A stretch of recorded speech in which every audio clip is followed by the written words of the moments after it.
Hi, my name is Cochrane and I'm here at the National Gallery of the Cayman Islands talking about my artwork, Turn So Fool, created for the Island of Women exhibition. I am a qualified architect and artist, and a lot of the work that I've done is around ritual and ritual of everyday life, and it often becomes spatial and about pattern.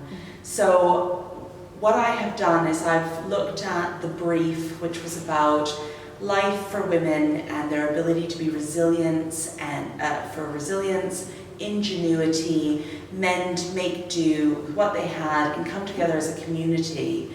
And what I wanted to do was talk about this sort of resilience and find things that were about how women came together and continued rituals and continued their belief system during this time. So in saying that, I was interested in this ritual. I discovered this ritual called pinking of the sheets, which was a funerary custom where women would come together, 2 to 3 women, they would cut decorative patterns in the burial sheet, and then they would line the coffin and bury their loved ones the next day with it. My approach as an artist and an architect is always about being interested in the spatial and the architectural nature of it. So I've now taken you guys into the space that's been created by this artwork. And the research process began with me seeking out more information. I called the archive and I spoke to Trisha Bodden and was able to say to her, I'm interested in the fenestration on the architecture with the delicate details that you can see around Cayman, and I'm interested in interior spaces and things that women might have done in this maritime history.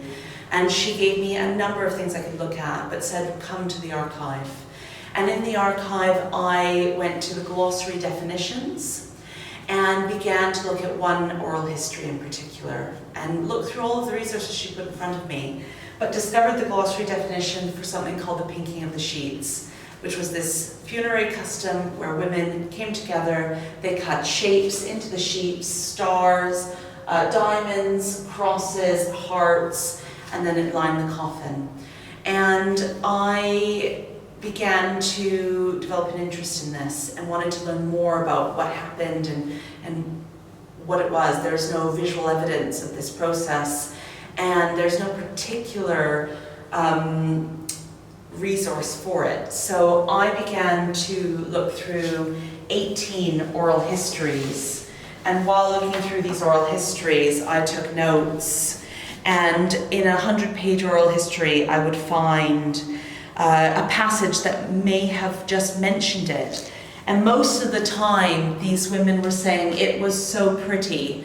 Oh, I don't remember doing it myself. Maybe my grandmother did it. And we got to a particular interview that has influenced the title of this artwork by Cecilia McTaggart. And she says, I never did anything like it, but I know about it. I know people that have done it, but don't do all that. Now you can go anywhere.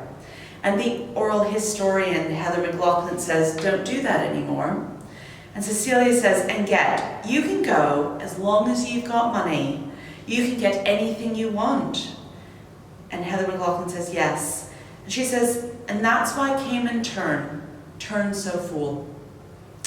And what I'm really trying to discuss here is how culture and traditions are passed up over convenience and global imports and exports. And this was a tradition that would have died out in the early 30s, where maybe in the 1800s people participated and witnessed it, but in the 30s there was a huge shift with imports, and it has become overheard and contextless and without memory. And so one of the important parts of my artwork was to create all this research, figure out what the process was, and then create a contemporary response to it. So I combined all of the oral histories. I began to make notes about how this might have been done and reach out to people and reach out to create these patterns and develop a process in which I could engage other women and create something spatial.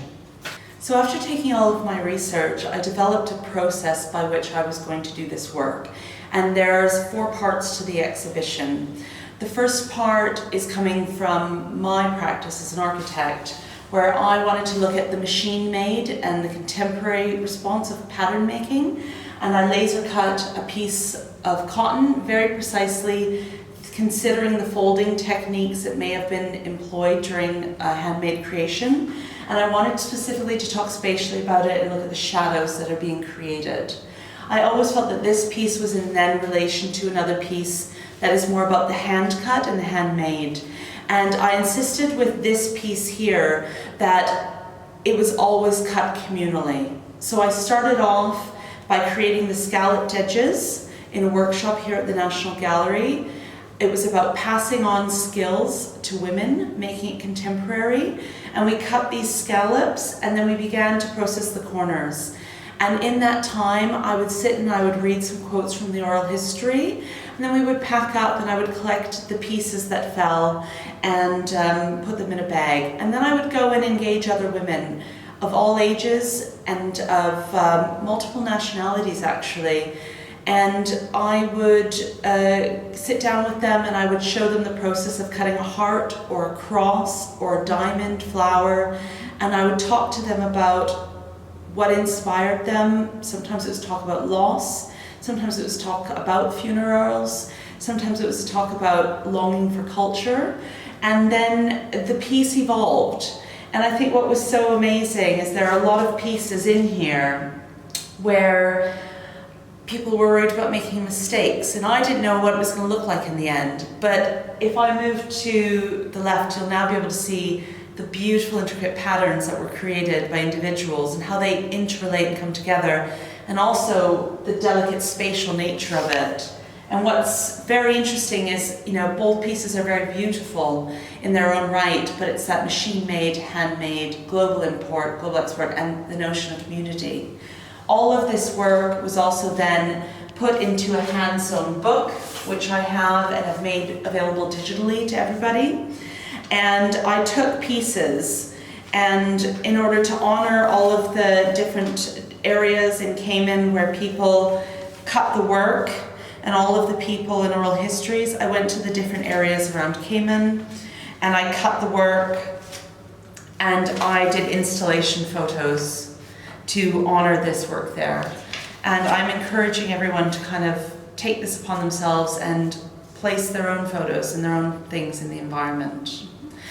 Lastly, to say, the big driver for this was to create a contemporary response to a tradition that has been lost, and to make it modern and make it relevant to people today.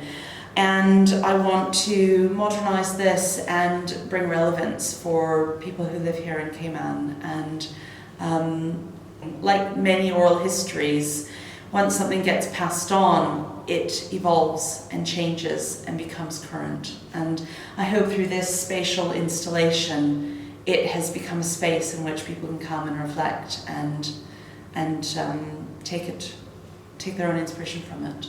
I wanted to do a little bit of a pattern cutting exercise. The tradition I'm talking about is something called pinking of the sheets, where women would come together and they would scallop the edges, create diamond shapes, hearts, and crosses, and this became a burial sheet. And what I have done is I have done some research, and this is the sheet that I went to each individual district and photographed in the night. So I want to talk to you about the basics of the cutting. It was always done by 2 to 3 women at a time, and it always started with scalloping the edges. And I want to show you first how to scallop something, and then I want to show you how to do some of the basic patterns so that you at home can do your own. So first off, the scalloping here is done by folding a square in half, and then in half again, and then into a triangle like this. There's a multiple number of folds you can do before you can cut. Okay, so we folded from a square into a triangle. We're always doing kind of a half circle type thing. So what I'm going to do is I'm going to start here.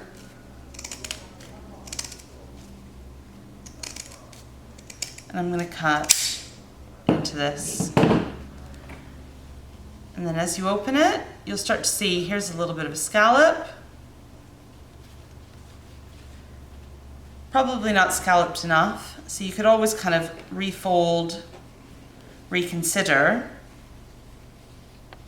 I think all that means really is that we're looking for a slightly deeper, it's a bit thick, cut there. Then I've always kept the scraps. You can see that's the basics of a scallop. So what happened as well is that a lot of the women would then go in each scallop piece, they would do a decorative detail. So next thing I want to do is show you how to do a flower, or maybe just a simple diamond shape to begin. So the diamond shapes are like this. And fold in half. I'm going to do one for each side, so I'm going to fold it again so that we have symmetry. And then you're just coming along here and cutting a semicircle of varying sizes, similar to how you would maybe cut snowflakes. You open it up and there you've got it. Okay, so it's in creating these diamond shapes that you begin to create the flowers, and I'm going to do that on a whole separate piece. So here's another piece.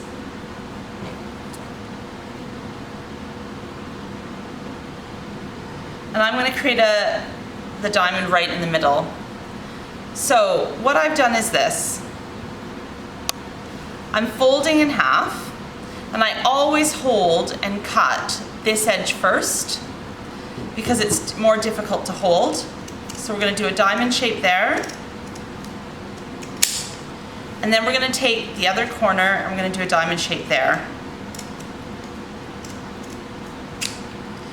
Okay, and then part of getting that little one in the middle is just snipping so slightly off the top.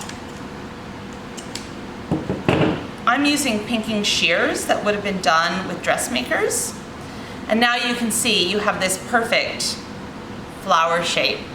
And as I was saying, that flower shape was always done in a scallop. I'm going to cheat a bit.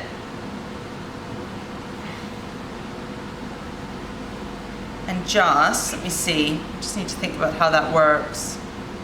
Just kind of want it to do that. So I'm just going to cut it in a half shape. If you go to the main exhibition, what I did was I met with a whole bunch of different women. We collected the little petals, and we sat and we cut, and I did quotes from the archive and from the old traditions. So that's a standard that might have been seen around the scalloped edges. I think very simply I just want to show you how to do a cross. So the cross is done by just folding like this. We're going to do some very small holes along the one side. We'll take the corner piece and we're going to just do some small holes down this side, cutting ever so slightly. That's going to be the top, and now I'm just going to continue these cuts down this side to get that. So the basic shapes were those of the petal shape, the diamond, which then was oriented into petals, and then this is exactly the cross. So again, I was saying this was a funerary custom. Crosses were often placed at the feet, hearts were placed over the heart, and I'll just do a quick example of how to do the heart. And then these diamond patterns were everywhere. So you're just going to do half a heart, rotate, and then you've got a heart pattern. So I've just shown you the basics of how to cut the diamond shape, how that translates then into the flower, how to cut a cross, and how to do a heart. In the digital book that's available online, I have a small cutting guide at the back that demonstrates how you do the cutting, how you might do a scalloped edge around the piece, and all of the various shapes, showing how they relate to some of the architectural features we see around Cayman. Heart, the cross, the radial features. What I'm encouraging everyone to do is to learn this tradition. Learn a bit of pattern making. If you don't have any cloth, you could just simply use white paper. And then take your creations, like I did, honoring all of the women who were doing this work, and place them in the environment at night using a light or during the day, and find a way to relate your patterns and your pieces into your own site installation.